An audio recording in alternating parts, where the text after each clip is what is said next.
Dahil binabagyo ng bashing ang isang Cebu-based LGBTQ writer dahil sa ginawa nito sa isang food server. Matapos siyang tawaging sir, kinumpara tuloy ito ng netizen kay Vice Ganda.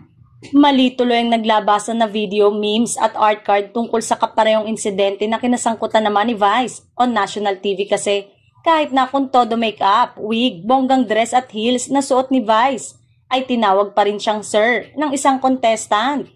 Pero biniro lang ng Unkabogaable phenomenal star ang lalaking tumawag sa kanya ng sir.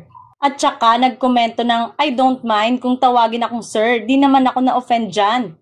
Mas lalo tuloy binash ang nasabing transhuman sa online world. Si Vice Ganda yung tinawag sa It's Showtime na sir. Never nag-react ng ganyan. Superstar pa siya pero tanggap niya.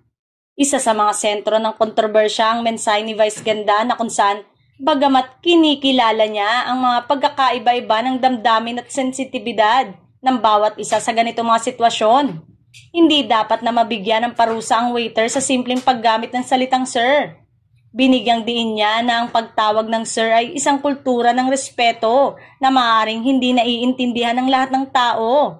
Ngunit hindi ito sapat na dahilan upang magbigay ng paghuhusga at pagpaparusa sa iba. Samantalang, nagbigay na ng official statement ng kontrobersya na personalidad tungkol sa mga hanash sa kanya ng mga netizen. Pero patuloy pa rin ang natatanggap niyang bashing.